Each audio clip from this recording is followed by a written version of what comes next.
Да, Кристина, добро утро. Пред се екипата на Македонија наутро се наоѓа во Карпуш 4. Немаме сонце, но имаме свежо и пријатно утро, што е одлично за едно вакво олимповско вклучување. А за денеска метеоролозите најавуваат дека времето ќе биде променливо облачно и нестабилно со локален пороен дожд, грмежи и засилен ветер.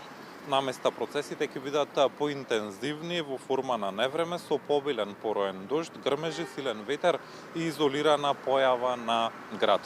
Во Скопје времето ќе биде променливо облачно, попладне во делови од котлината ќе биде нестабилно со пороен дожд, грмежи, засилен ветер и услови за краткотрајно невреме со изолирана појава на град, а следниот период следува нестабилност, односно во наредните денови има најава дека ќе имаме промена на времето. Во однос на сообраќајот, како што може да забележиме овде на булеварот Партизански одреди, навистина е раздвижено за овој дел од денот, но истата слика ќе се промени нешто за половина час, кога најголем дел од граѓаните се упатуваат на своите работни места, родителите ги носат своите деца во градинките и во училиштата, нешто што е вообичаено за овој период од денот за главните булевари и улици во Скопје. Инаку, кога сме веќе на тема сообраќај, ова утро имаме и соговорник во ова линковско вклучување, а тоа е Дејан Андоновиќ од Републичкиот совет за безбедност во сообраќајот на патиштата. Дејан, добро утро и добре дојдовте во Македонија наутро. Додека се подготвував вчера за разговор со вас, само вчерашниот билтен бележеше бројни прекршоци за возење со над дозволената брзина, а четири лица беа приведени на подрачјето на СВР Тетово. Како да ја зголемиме свеста на граѓаните и на возачите и внимателно да се возат? Па мораме да видиме поодговорни како учесници во сообраќајот. Вие самите рековте, само во вчерашниот ден имало прекршоци, ги има секој ден, тие се почести, но исто така и имаме секојдневно разноразни сообраќајни инциденти, независно дали тие се со човечки жртви, повредени или само ова што се го кажавте вие казни. Јасно е, на сите им е јасно кои се учесници во сообраќајот и кои управуваат со моторно возило, дека дозволената брзина ја знаат и дека не треба да ја пречекоруваат брзината. Не се работи за тоа дали вас ќе види сообраќајна контрола и ќе ве казни, евидентира и ние сега ќе ги броиме дали имало 7, 4 или 12 сообраќајни прекршоци. Се работи за јавната свест, за учесниците во сообраќајот, самите да не ги прават тие пречекорувања, независно дали има полиција, нема полиција или нешто трето. Мора да се почитуваат правилата и прописите, сообраќајната поставена сигнализација и се разбира, треба да имаме малце етика во учеството во сообраќајот. Ако зборуваме за град, се знае дека 50 км на час е дозволена брзина, не е 60, не е 70, туку е 50, независно дали се празни улиците или не.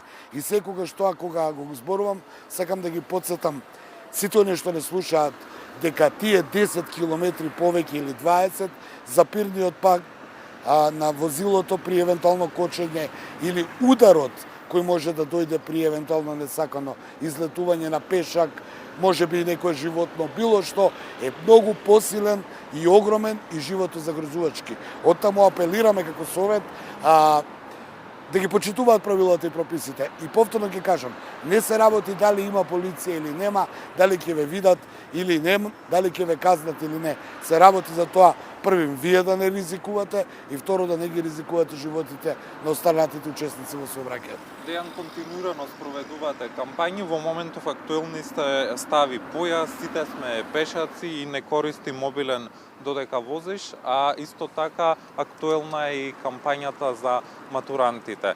Што предвидуваат овие кампањи и како течат активностите? Прво ќе кажам дека во моментов трае таа кампања за матурантите на матура без автомобил.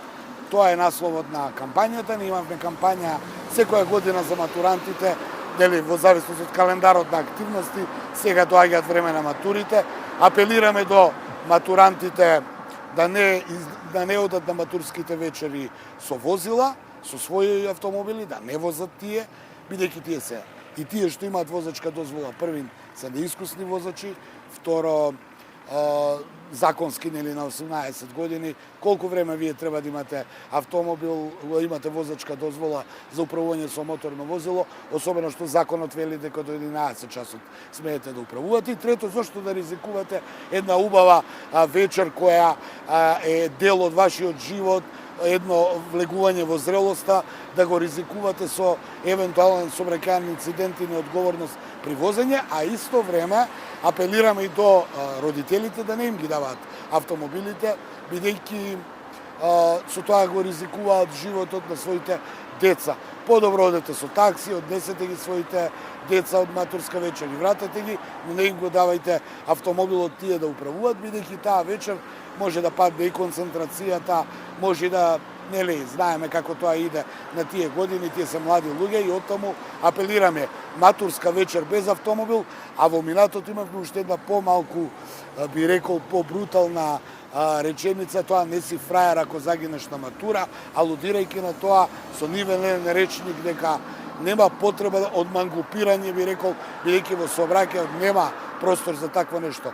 Бидете одговорни, одете на матура со такси превоз, со јавен превоз или нека ве однесе некој близок и нека ве врати, но немојте да ризикувате, бидејќи знаеме какви све инциденти може да дојдат. И уште едно прашање за крајот на нашиот разговор. Со подобрување на временските услови, зголемувањето на температурите, граѓаните се почесто користат и мотоцикли, мопеди, но честа и појавата на брзи мотори, особено во вечерните часови на булеварите овде во Скопје. Како да ја подобриме таа култура? Па јас повторно ќе кажам, ние можеме да апелираме до тие сите што ги спомнавте, да ги почитуваат правилата, прописите, пропишаната сообраќајна сигнализација. За жал, нема целосно неодговорна категорија на учесници во сообраќајот. Не сите мотоциклисти се неодговорни и не сите пешаци се одговорни. Велам, затоа што обично така знаат заради еден неодговорен учесник цела една група да биде обвината дека е неодговорна.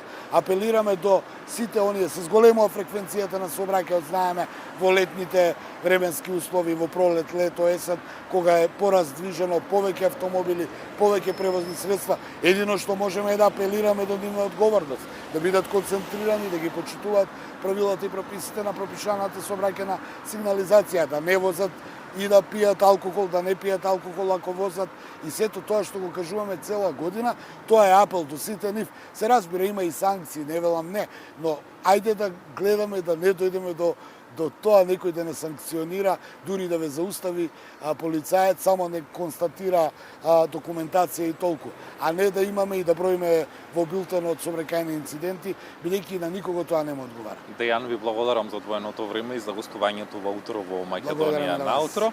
Кристина, јас тука само ќе ги повторам пораките од Републичкиот совет за безбедност во сообраќајот на патиштата, а тоа е дека стави појас, сите сме пешаци, не користи мобилен додека возиш, а исто така и на матура без автомобил.